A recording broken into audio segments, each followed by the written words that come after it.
মধ্যপ্রাচ্য উত্তেজনা নিয়ে আলোচনা করতে রাজধানীর উত্তরা থেকে আমাদের সঙ্গে যোগ দিচ্ছেন দৈনিক নয়া দিগন্তের নির্বাহী সম্পাদক মাসুমুর রহমান খলিলি।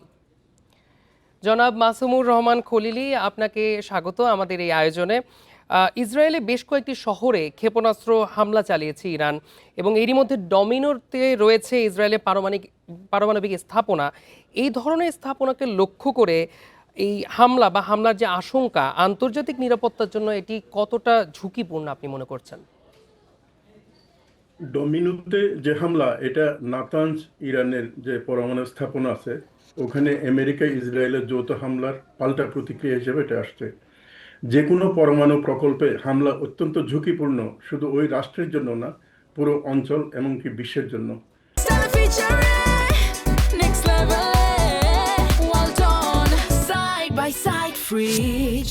ইরান আগে থেকেই ঘোষণা করেছিল তাদের যেসব অবকাঠামো, যেসব স্থানে হামলা করা হবে ইসরায়েল অথবা আমেরিকার পক্ষ থেকে, ঠিক তার কাউন্টার হামলা চালানো হবে ইসরায়েলে এবং আরবের আমেরিকান যে মিত্র দেশগুলো আছে সেসব দেশের অবকাঠামোতে। এই হিসাবে নাতানজ যে প্রকল্প আছে, পরমাণু প্রকল্প ইরানে, ওখানে বোম্বার বিমান দিয়ে হামলার পাল্টা প্রতিক্রিয়া হিসেবে ডমিনিতে অ্যাটাক করছে। এখানে সবচেয়ে যেটা গুরুত্বপূর্ণ বিষয় সেটা হচ্ছে কি, ইসরায়েল রাষ্ট্রের জন্য সবচেয়ে যেটা নিরাপত্তার দিক থেকে সতর্ক যে এরিয়াটা, এর মধ্যে ডমিনো একটা। কারণ এখানে পরমাণু প্রকল্প আছে, তাদের হেডকোয়ার্টার। এমনকি মনে করা হয় যে ওই ডমিনোতেই ইসরায়েলের হাতে যদি পরমাণু অস্ত্র থেকে থাকে সেটা মজুদও ওখানে। তো স্বাভাবিকভাবেই যে কোনো জায়গায় অ্যাটাক যদি হয় তাহলে সেটার তো অবশ্যই প্রতিক্রিয়া আছে, কিন্তু পরমাণু কেন্দ্রে যদি অ্যাটাক হয় এটার প্রতিক্রিয়াটা হয় ভয়াবহ। পরমাণু হামলা অথবা পরমাণু কেন্দ্র, যেখানে পরমাণু অস্ত্র থাকে অথবা পরমাণু প্রকল্প থাকে, ওখানে রেডিয়েশনের কারণে ব্যাপক ক্ষয়ক্ষতি হওয়ার সম্ভাবনা থাকে। যদিও আন্তর্জাতিক পরমাণু কমিশন যে রিপোর্ট প্রাথমিকভাবে দিয়েছে সেটা হচ্ছে নাতানজ অথবা ডমিনো কোনো জায়গায় পাল্টা হামলার কারণে পরমাণু বিকিরণের কোনো তথ্য তারা পায়নি। তবে একটা জিনিস এখানে স্পষ্ট, সেটা হচ্ছে কি, দুই দেশের যে সংবেদনশীল অঞ্চলগুলো আছে, স্থাপনা আছে, সব জায়গাগুলো প্রতিপক্ষের হামলার কেন্দ্রবিন্দু হতে পারে। এটা হচ্ছে সবচেয়ে গুরুত্বপূর্ণ বার্তা। জি, ইরান কিন্তু জানিয়েছে যে নাতানজ পরমাণু বিদ্যুৎ কেন্দ্র ইসরায়েলের ক্ষেপণাস্ত্র হামলার জবাবেই নাকি এই পাল্টা হামলা। তাহলে একে কি আমরা সরাসরি প্রতিশোধমূলক সামরিক কৌশল হিসেবে দেখতে পারি বা দেখা উচিত? এখন ইরানের কৌশলটা যদি আমরা প্রত্যক্ষ করি অথবা অবলোকন করি তাহলে দেখব তারা যুদ্ধকে ঠিক ওই পর্যায়ে বিস্তৃত করতে চায় যে পর্যায়ে ইরানের উপর আঘাত করা হবে। এই হিসাবে ইরানের অবশ্যই একটা কৌশল। ইরানের জয়ের বিষয়টা কিন্তু একটু ভিন্ন। যেমন ইসরায়েল অথবা আমেরিকার জয়লাভ ধরা যাবে যদি ইরানের শাসন পরিবর্তন হয় অথবা ইরানে একেবারেই ধ্বংসের শেষ প্রান্তে পৌঁছে যায়। অন্যদিকে ইরানের জন্য জয়ের যে মানদণ্ড সেটা হচ্ছে যদি তারা ঠিকই থাকতে পারে, যেসব অ্যাটাকগুলো ইরানে হবে তার কাউন্টার যদি তারা করতে পারে তাহলে সেটি হচ্ছে ইরানের জয়। এবং সময় লাগাটা, মানে দীর্ঘ সময় ধরে যুদ্ধ কন্টিনিউ করাটা, এটাই ইরানের জয় এবং এটা তাদের কৌশল, যেটাকে মোজাইক কৌশল বলা হচ্ছে। এটার একটা বড় কারণ হচ্ছে ইরান যে কৌশলটা নিয়েছে, অসম যুদ্ধের যে কৌশল, তাতে তারা অল্প খরচ করে যদি প্রতিপক্ষকে যুদ্ধের মধ্যে রাখে তাহলে তাদের অর্থনৈতিক এবং সামরিক বিপর্যয়ের আশঙ্কা থাকে। এর মধ্যে আমরা যেটা দেখতে পেয়েছি, ইরানের যে ক্ষেপণাস্ত্রগুলো নিক্ষেপ করা হচ্ছে ইসরায়েলে, সেটার কাউন্টার যে ক্ষেপণাস্ত্র প্রতিরোধ ব্যবস্থার যে ক্ষেপণাস্ত্র প্রোটেকশনের জন্য, এগুলো শর্টেজ দেখা গেছে। এবং বলা হচ্ছে যে ইসরায়েল আমেরিকার কাছে এসওএস পাঠাইছে যাতে করে তাদেরকে ক্ষেপণাস্ত্র প্রতিরোধী ক্ষেপণাস্ত্র সরবরাহ করা হয়। জি, ইসরায়েলি আকাশ প্রতিরক্ষা ব্যবস্থা কেন এই হামলা প্রতিহতে ব্যর্থ হয়েছে তা নিয়ে কিন্তু তদন্ত করা হবে বলে জানানো হয়েছে। তাহলে ইরানের ক্ষেপণাস্ত্র সক্ষমতা এবং ইসরায়েলের আকাশ প্রতিরক্ষা ব্যবস্থা, এই দুইয়ের সামরিক ভারসাম্যকে আপনি কিভাবে মূল্যায়ন করবেন? ইসরায়েল এবং ইরানের সামরিক ভারসাম্য যদি আমরা হিসেব করি, এটা অনেকটা সমানে সমান।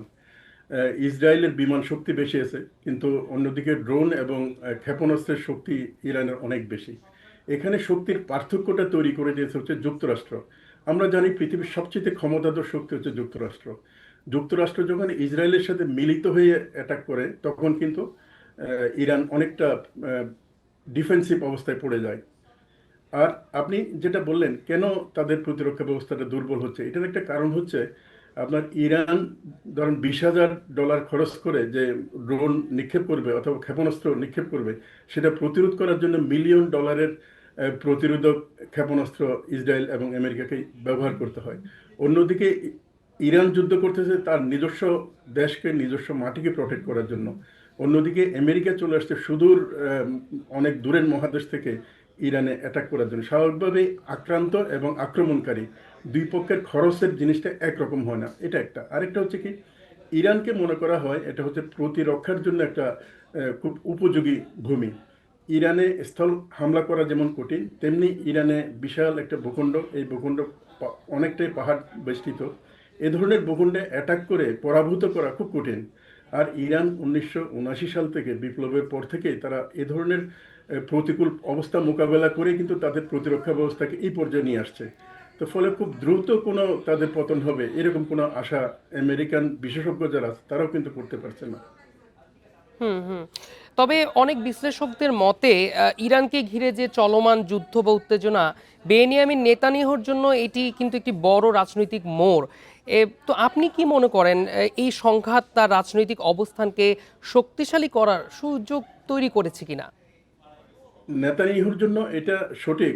যদি যুদ্ধ থাকে তাহলে তার রাজনৈতিক যে ঝুঁকিটা, তার বিচারের যে ঝুঁকি, তার জনপ্রিয়তা কমার যে ঝুঁকি, এই ঝুঁকিতে তার জন্য সুবিধা হয়। কিন্তু ইসরায়েলের যে অ্যাটাকিং, ইরানকে আক্রমণ করা, এটা কিন্তু এত ক্ষুদ্র একটা ব্যবস্থার উপর নির্ভরশীল নয়। এটা হচ্ছে ইসরায়েলের একটা কৌশলগত দীর্ঘমেয়াদী পরিকল্পনা আছে বৃহত্তর ইসরায়েল প্রতিষ্ঠা করা। বৃহত্তর ইসরায়েল যদি প্রতিষ্ঠা করতে হয় তাহলে তার চারপাশে যেসব আরব রাষ্ট্রগুলো এবং অনারব রাষ্ট্রগুলো আছে, এগুলোরকে ক্ষমতা একদম ছিন্ন বিচ্ছিন্ন করতে হবে, শক্তিকে ভেঙে দিতে হবে। এই ভেঙে দেওয়ার এই পরিকল্পনার অংশ হিসাবে ইরাক, আজকে জানি ইরাকের কি অবস্থা, আমরা সিরিয়ার অবস্থাও জানি এবং লিবিয়ারও একই অবস্থা। এখন তাদের সামনে প্রধান যে বাধাটা সেটা হচ্ছে ইরান। ইরানকে যদি ভেঙে দিতে পারে, শাসন যদি পরিবর্তন করে রেজা শাহ পাহলভীর মতো শাসন নিয়ে আসতে পারে, তাহলে বৃহত্তর ইসরায়েল প্রতিষ্ঠার যে প্রচেষ্টা, যে প্রচেষ্টাটাকে নেতানিয়াহু অনেক দূর এগিয়ে নিয়ে গেছে, সেটা সফল হতে পারে। ইরানের পরাজয় মানে প্রতিরোধ অক্ষের পরাজয়। এরপরে তাদের সামনে যে কটা শক্তিধর রাষ্ট্র থাকবে, এর মধ্যে তুরস্ক হতে পারে, পাকিস্তান হতে পারে, আর হচ্ছে মিশর। এই তিনটা রাষ্ট্র ইরানের যে প্রতিরোধ ক্ষমতা সে তুলনায় অনেক কম বলে আমার ধারণা আর কি। তো ফলে এই নেতানিয়াহুর রাজনৈতিক উত্থানের জন্য, তার ঝুঁকি এড়ানোর জন্য এই যুদ্ধে জয়টা নিঃসন্দেহে একটা ইতিবাচক দিক। তবে সবচেয়ে বড় বিষয় হচ্ছে ইসরায়েল যে বৃহত্তর ভূখণ্ড প্রতিষ্ঠিত করতে চায় তাদের ধর্মীয় বয়ান বা নেরেটিভ দিয়ে, সে বৃহত্তর ইসরায়েল প্রতিষ্ঠার ক্ষেত্রে এটা একটা বিশাল অগ্রগতি হবে যদি তারা ইরানকে হারাতে পারে। তবে বাস্তব পরিস্থিতি যা দেখা যাচ্ছে, এই লক্ষ্য সহজে অর্জন হবে বলে মনে হচ্ছে না। এমনকি যে আরব রাষ্ট্রগুলোতে ইরান কাউন্টার অ্যাটাক করছে ওখানে আমেরিকান ঘাঁটি থাকার কারণে, সেসব রাষ্ট্রগুলোকে যুদ্ধে নিয়ে আসার জন্য অনেক চেষ্টা করার পরও ইসরায়েল সফল হয়নি। নেটো অথবা পশ্চিমা যে মিত্র আমেরিকান, তারাও কিন্তু যুদ্ধে সরাসরি জড়িত হচ্ছে না। সামগ্রিকভাবে যে পরিস্থিতি, এই পরিস্থিতিতে ইরান পরাজিত হবে, ইসরায়েল জয়লাভ করবে, নেতানিয়াহুর রাজনৈতিক ভবিষ্যৎ উজ্জ্বল হবে, এমনটা কিন্তু মনে হচ্ছে না। জি, আমরা কিন্তু আরো দেখতে পাচ্ছি যে একদিকে যুদ্ধ থেকে সরে আসার ইঙ্গিত দিচ্ছেন মার্কিন প্রেসিডেন্ট ট্রাম্প, আবার অন্যদিকে যুক্তরাষ্ট্রের সামরিক প্রস্তুতি বাড়ছে। এই যে দ্বৈত অবস্থান, এই দ্বৈত অবস্থানকে আপনি কিভাবে ব্যাখ্যা করবেন? আসলে যুদ্ধের বন্ধের জন্য ইসরায়েল, ইরান এবং যুক্তরাষ্ট্র প্রত্যেকে কিছু শর্ত প্রকাশ্যে নিয়ে আসছে। যেমন ইরান বলছে যে তাদের যুদ্ধের ক্ষতিপূরণ দিতে হবে, তাদেরকে দ্বিতীয়বার হামলা করা হবে না এমন গ্যারান্টি দিতে হবে। তারপরে তাদের যে সহযোগী মধ্যপ্রাচ্য অন্যান্য শক্তিগুলো আছে তাদের উপর আক্রমণ বন্ধ করতে হবে। তারপর আরও তারা যেটা বলছে সেটা হচ্ছে মধ্যপ্রাচ্য থেকে আমেরিকান ঘাঁটি গুটিয়ে নিতে হবে। অন্যদিকে আমেরিকা এবং ইসরায়েলের পক্ষ থেকে বলা হচ্ছে তাদের ক্ষেপণাস্ত্র কর্মসূচিকে নিয়ন্ত্রণের মধ্যে নিয়ে আসতে হবে, তাদের পরমাণু উচ্চাভিলাষ স্থায়ীভাবে বন্ধ করতে হবে, তাদের সমৃদ্ধ যে ইউরেনিয়াম আছে এটা হস্তান্তর করতে হবে। এভাবে আমরা যদি তিন দেশের শর্তগুলি দেখি তাহলে এটা বাস্তবায়ন হওয়ার মতো না। কিন্তু অন্তরালে কিছু প্রচেষ্টা আমরা দেখি যেটা প্রকাশ্যে ঘোষণা আসছে না। যেমন এখানে তুরস্ক আর কাতার, তাদের একটা উদ্যোগ আছে এই যুদ্ধ বন্ধ করার জন্য। অন্যদিকে রাশিয়া এবং চীনের কিছু তৎপরতা আছে বলে ধারণা করা হয়। সব কিছু মিলিয়ে এই যুদ্ধ যদি মনে করি যে এটা জয় করা একেবারেই কোনো পক্ষের জন্য সম্ভব না। আর অন্যদিকে যুদ্ধ যত সামনে যাবে তত অর্থনৈতিক ক্ষতি হবে, বিশ্ব ব্যবস্থার ক্ষতি হবে, বিশ্ব অর্থনীতির ক্ষতি হবে। এ ধরনের উপলব্ধি যদি প্রবল হয় তখন যুদ্ধ বন্ধ হওয়ার একটা সম্ভাবনা তৈরি হবে। সেই সম্ভাবনা কিছুটা দেখা যাচ্ছে, যদিও ডোনাল্ড ট্রাম্প বলছেন যে ইরান যুদ্ধ বন্ধের আলোচনা করতে চায়, কিন্তু ইরান এটা অস্বীকার করছে। তবে আমার মনে হয় এই যুদ্ধটা হয়তো সর্বোচ্চ কয়েক সপ্তাহ চলতে পারে। এর বেশি চলাটা এটা একটা তৃতীয় বিশ্বযুদ্ধের কারণ হতে পারে এবং ব্যাপক ধ্বংসযজ্ঞের কারণ হতে পারে। এটা কোনো পক্ষের জন্যই আসলে অনুকূল হবে বলে মনে হয় না। আর সবচেয়ে বড় কথা হচ্ছে, যদি পরমাণু অস্ত্র এখানে ব্যবহার করা হয় তাহলে সেটা পুরো বৈশ্বিক বিপর্যয়ের জন্য একটা বড় ধরনের দুর্ঘটনা হবে। জি, জি, অবশ্যই। জনাব মাসুমুর রহমান খলিলি, আপনাকে অসংখ্য ধন্যবাদ আমাদের সাথে যুক্ত হওয়ার জন্য।